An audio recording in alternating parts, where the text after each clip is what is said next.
రాష్ట్రంలో జరుగుతున్న అత్యాచార ఘటనలపై డిప్యూటీ సీఎం పవన్ కళ్యాణ్ సీరియస్గా స్పందించారు.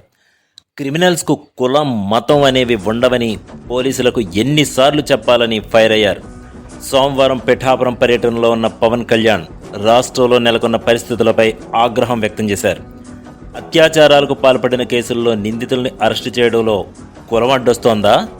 నేరానికి పాల్పడిన వ్యక్తులను కులం చూసి వదిలేయాలని ఏ చట్టం చెబుతుందని ప్రశ్నించారు.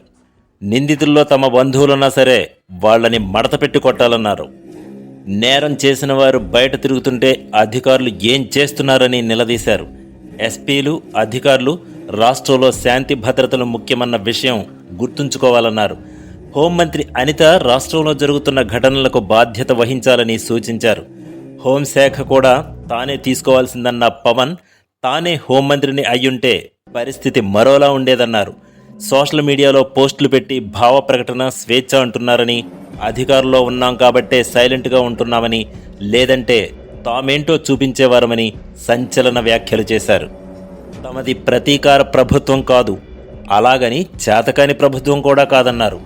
తామెవ్వరినీ వెనకేసుకు రావడం లేదని, పోలీసులు, అధికారులు కూడా నిందితుల్ని వెనకేసుకు రాకుండా చట్ట ప్రకారం చర్యలు తీసుకోవాలని సూచించారు.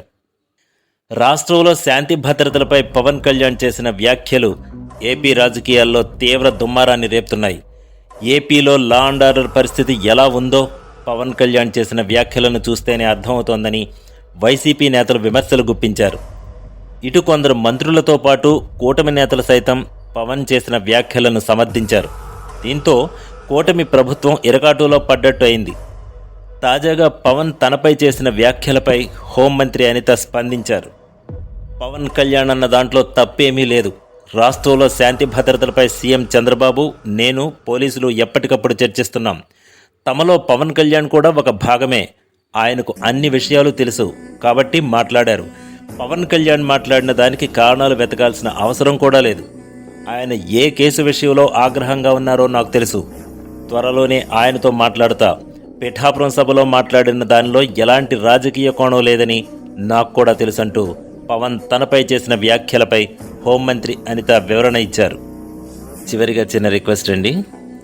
కూటమి ప్రభుత్వం ఏర్పడిన తరువాత ఎమ్మెల్యేలు, మంత్రులు వాళ్ళ కార్యక్రమాన్ని సక్రమంగా నిర్వర్తిస్తున్నారని నమ్మే వాళ్లలో నేను కూడా ఒకడిని. పవన్ కళ్యాణ్ గారు చేసిన వ్యాఖ్యలు తప్పుబట్టి అనిత గారిపై ఆలోచించడం, దయచేసి ఎవరూ అపార్థం చేసుకోకూడదని, దేనికైనా టైం రావాలని, ప్రస్తుత ప్రభుత్వం మంచి విజయాన్నిస్తూ ముందుకు నడవాలని మనస్ఫూర్తిగా కోరుకుంటూ, ఇక హోమ్ మినిస్టర్ అనిత గారి గురించి మాట్లాడాల్సిన పరిస్థితి ఇప్పుడు ఖచ్చితంగా ఉందండి. గత ప్రభుత్వ హయాంలో ప్రతిపక్షంలో ఉంటూ ఆమె వే ఆఫ్ వాయిస్ మనకు తెలియదు కాదు. ఎక్కడైనా అన్యాయం జరిగితే ఆమె గళం విప్పుతారు, నిజాన్ని నిర్భయంగా మాట్లాడతారు. ఎవరడ్డొచ్చినా ఆగే ప్రసక్తే లేదు. అలాంటిది ఆమె ప్రస్తుత గవర్నమెంట్లో హోమ్ మినిస్టర్గా ఉంటూ ఆమె బాధ్యతలు సక్రమంగా నిర్వర్తిస్తున్నారని ఆశిస్తూ, దోషులను ఎలాంటి వాళ్ళైనా సరే శిక్షిస్తారన్న నమ్మకంతో మరొక వీడియోలో మళ్ళీ కలుస్తాను. నమస్కారం.